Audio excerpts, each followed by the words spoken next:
Hello दोस्तों, आज हम इस वीडियो में आप सभी छात्रों को फिजिक्स क्लास 10th का वीवी ऑब्जेक्टिव क्वेश्चंस बताने वाले हैं और आपका चैप्टर का नाम है प्रकाश के परिवर्तन एवं अपवर्तन।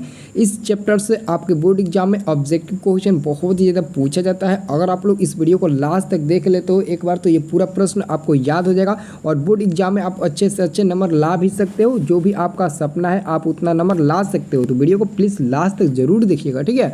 तो चलिए हम एक एक क्वेश्चन को देखते हैं।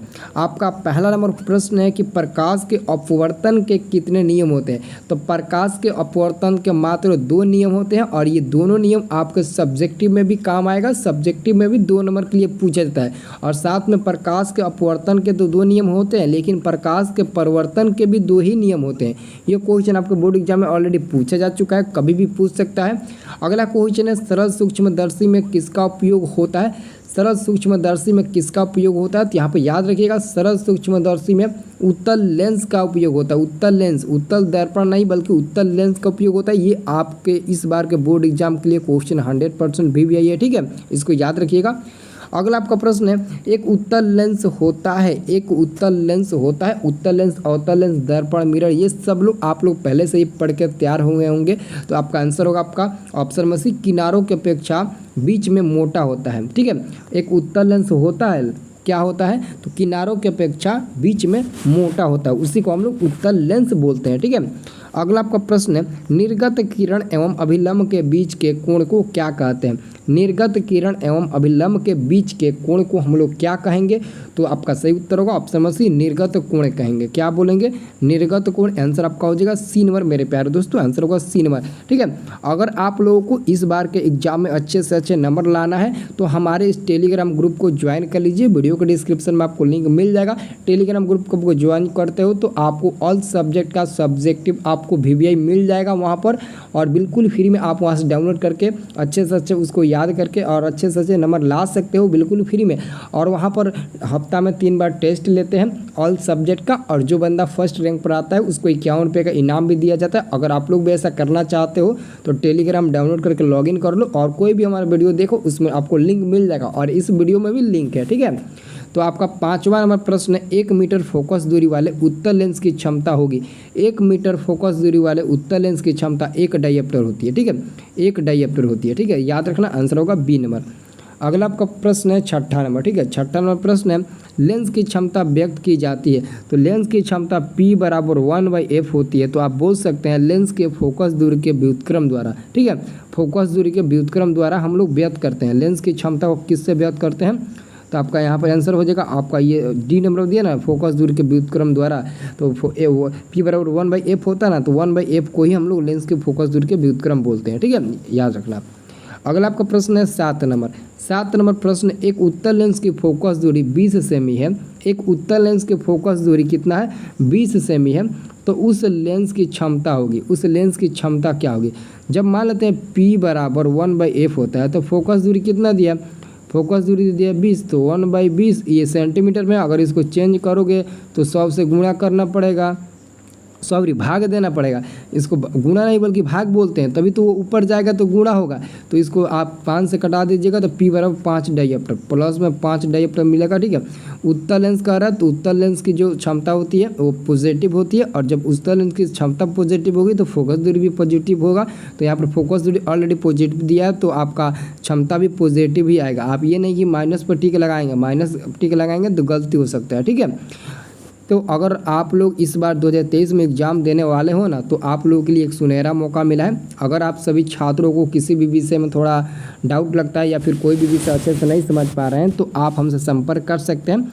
दोस्तों आप लोगों के लिए मैथ का ऑब्जेक्टिव क्वेश्चन का PDF, संस्कृत का ऑब्जेक्टिव क्वेश्चन का PDF, साइंस का ऑब्जेक्टिव क्वेश्चन का PDF, हिंदी का ऑब्जेक्टिव क्वेश्चन का PDF, ऑल सब्जेक्ट का ऑब्जेक्टिव क्वेश्चन का आपको PDF मात्र 21 रुपये में मिल रहा है, मात्र 21 रुपये में PDF मिल रहा है। अगर किसी को भी चाहिए 21 रुपये का PDF तो आप लोग खरीद सकते हो मात्र। अगर किसी को भी चाहिए, अगर मैथ का चाहिए तो मैथ के लिए 21 रुपया लग रहा है। ऑल मतलब कि एक एक सब्जेक्ट का 21 रुपया लग रहा है और उस 21 रुपये में आप बोर्ड एग्जाम 2023 में 100% नंबर ला सकते हैं। पूरा ऑब्जेक्टिव क्वेश्चन भी आई है।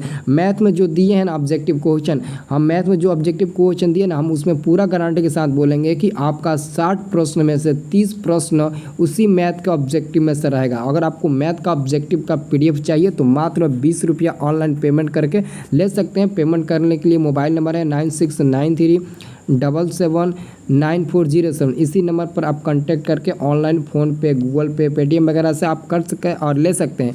केवल मैथ का नहीं बल्कि आपको जिस भी सब्जेक्ट का चाहिए उस सब्जेक्ट का आप लोग ले सकते हैं। ठीक है, चलिए अगला क्वेश्चन है आपका क्वेश्चन है यहाँ पर 8 नंबर। किसी लेंस की क्षमता -2.0 डायोप्टर है तो वह है, यदि किसी लेंस की क्षमता -2 डायोप्टर है तो पक्का अगर माइनस है तो अवतल लेंस होगा, तो आपका उत्तल लेंस तो दोनों कट ही जाएगा। तो अवतल लेंस पर हम चलेंगे। अवतल लेंस में -2 यानी कि -2 दिया है तो प्लस तो क्या आएगा, डायोप्टर है तो फोकस दूरी आएगा 50 सेंटीमीटर। तो आपका आंसर होगा ये डी नंबर वाला 50 सेंटीमीटर। ठीक है, अगला आपका प्रश्न है 9 नंबर। मेरे प्यारे दोस्तों 9 नंबर क्वेश्चन है, अवतल लेंस में आवर्धन m बराबर होता है। तो अवतल लेंस में आवर्धन m बराबर v/u होता है। u/v नहीं बल्कि v/u होता है।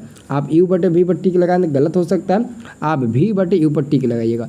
अगला क्वेश्चन है, किसी माध्यम में अपवर्तनांक म्यू का मान होता है। तो अपवर्तनांक म्यू बराबर sin i/sin r होता है। आंसर होगा ए नंबर sin i/sin r। ठीक है, अगला आपका प्रश्न आता है यहाँ पर 11 नंबर प्रश्न है, सघन माध्यम से विरल माध्यम में गमन करने पर आपतन कोण I does not equal to 0 और अपवर्तन कोण R में संबंध होता है। तो इसका सही जो उत्तर होगा क्वेश्चन नंबर 11 का, वो आपका सही उत्तर होगा ऑप्शन नंबर, देखिए यहाँ पर दोस्तों ऑप्शन नंबर सी में दिया है।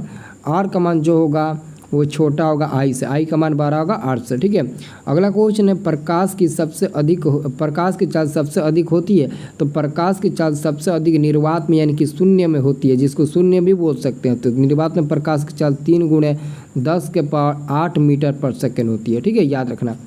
और यहाँ पर दोस्तों 13 नंबर प्रश्न है, निम्न में कौन सा पदार्थ लेंस के लिए प्रयुक्त नहीं किया जा सकता है। तो किस पदार्थ को हम लेंस के लिए प्रयुक्त नहीं कर सकते हैं। तो यहाँ पर मिट्टी, आपका आंसर होगा मिट्टी को हम लोग लेंस के लिए प्रयुक्त नहीं कर सकते हैं। तो 13 का आपका सही जवाब हो जाएगा ऑप्शन नंबर बी मिट्टी। ठीक है, याद रखना। तो दोस्तों अगर आप लोग और ऑब्जेक्टिव क्वेश्चन देखना चाहते हो VBI लड़ने वाला, तो आप हमें कमेंट बॉक्स में कमेंट करके ज़रूर बताइएगा। और अभी तक हमारी इस वीडियो को लाइक नहीं किए हैं तो एक लाइक तो ज़रूर बनता है, और साथ में हमारे चैनल को सब्सक्राइब कर लीजिएगा, तभी हमारा जो भी वीडियो आएगा उसका नोटिफिकेशन तभी आप लोगों के पास जा पाएगा। तो चैनल को सब्सक्राइब करिए, बेल आइकन को प्रेस करिए। ठीक है।